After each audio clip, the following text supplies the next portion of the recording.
Joining me in the studio is Dr. Kylie Moore-Gilbert, a Middle Eastern researcher at the University of Melbourne and specialist in Gulf politics. Thank you so much for coming on the show. Thank you for having me. So tell us a bit about your career and how did you become interested in the Middle East? Oh gosh, following high school I spent a period of a few years backpacking around the world. So I travelled to a lot of Middle Eastern countries, and this was pre-Arab Spring. The Middle East was a little bit more stable than it is today. Yeah. So I had the opportunity to visit a lot of states which perhaps might be a bit dangerous today, like Syria, for example. And yeah, I just really fell in love with the people, the culture, the food, the languages. It really piqued my interest. Very impressive. Thank you. Why did you study the Gulf in particular? The Gulf is really interesting. I feel like it's often overlooked because up until perhaps recent times, it's been one of the more stable, less volatile, less politically volatile, certainly, parts of the region. Also, I was actually in the Emirates, in Dubai, when the Arab Spring was kicking off in Bahrain. So I just remember being really, really interested. I remember watching Al Jazeera from my hotel room, seeing Bahrainis or Bahraini supporters in the streets. They weren't protesting or anything like that. I mean, I think that would be a step too far even in Dubai. But I remember seeing people walking through the streets with Bahraini flags draped across their shoulders and being kind of interested in what's going on. Even in the Emirates, you know, seeing that wasn't even in Bahrain.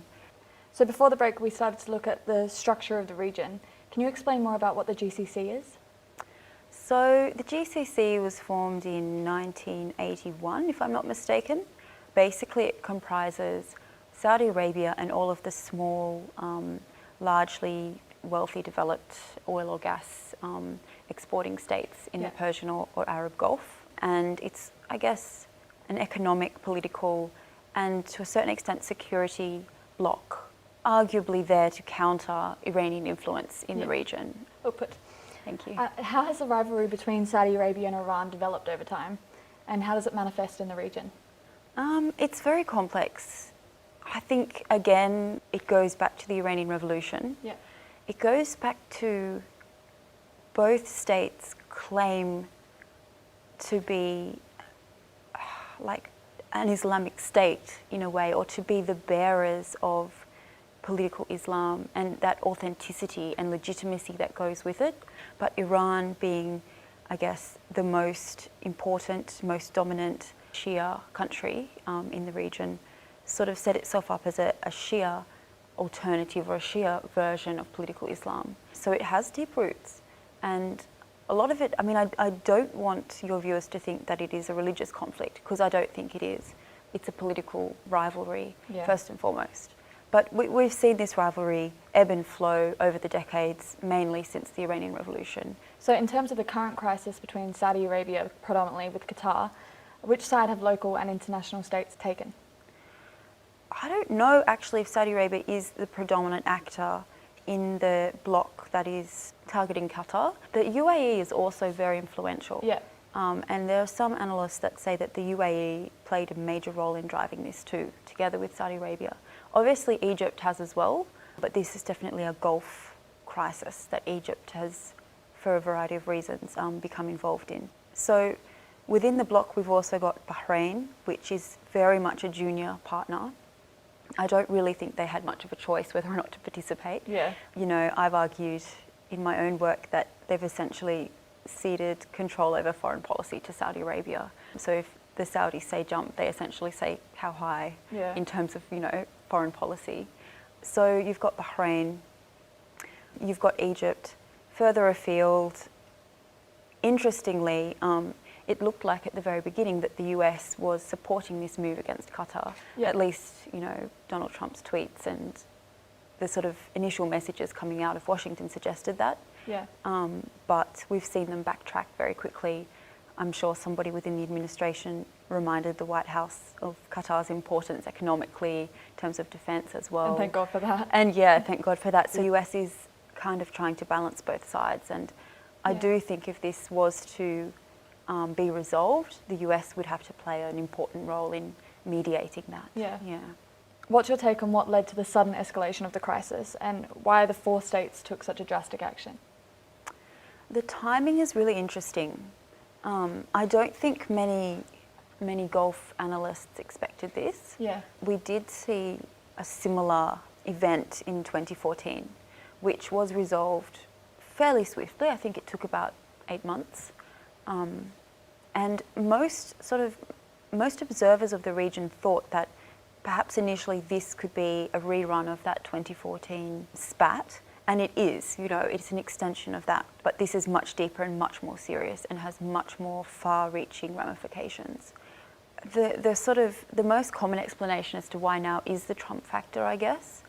Trump's first overseas visit was to Riyadh in Saudi Arabia. Yeah. And you have speculation that he gave some sort of green light or some sort of assurance to Mohammed bin Salman, the new Crown Prince of Saudi Arabia, for example, that taking action against Qatar would receive some sort of US sanction, for example, that they would not welcome it, but that they wouldn't step in to prevent it, let's say.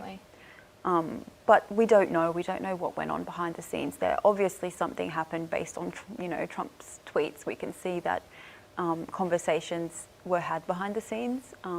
However, it's really just speculation. So Qatar, it was always sort of an uneasy presence within the GCC. It was a bit of the odd one out in many senses, and that is deep-rooted. The timing is interesting, the fact that it happened, in retrospect, of course. You can see signs that not everything was right in the GCC-Qatar relationship for some time, retrospectively looking back. Yeah, do you see the blockade being lifted and diplomatic relations being restored?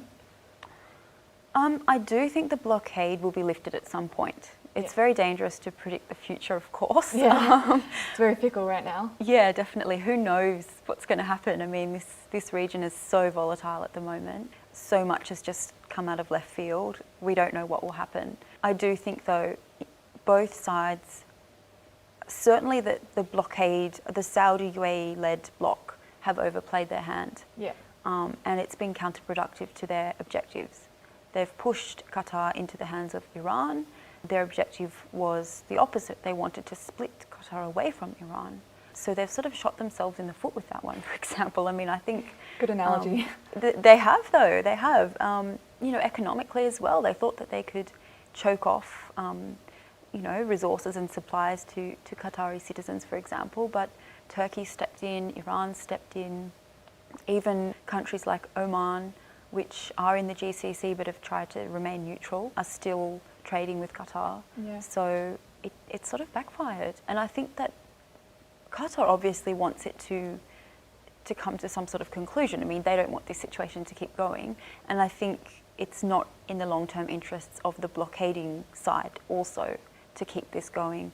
I think the biggest problem really is the need for both to find a means of saving face.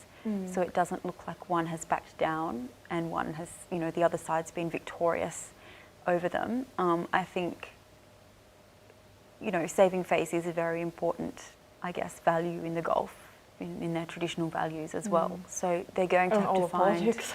Exactly. Nobody wants to be seen as, the loser who's backed down or something. Yeah. So I think they're going to have to find a solution whereby both sides look like they're getting something, some sort of concession, and they're able to walk away from it. Yeah. That being said, this could be the nail in the coffin of the GCC.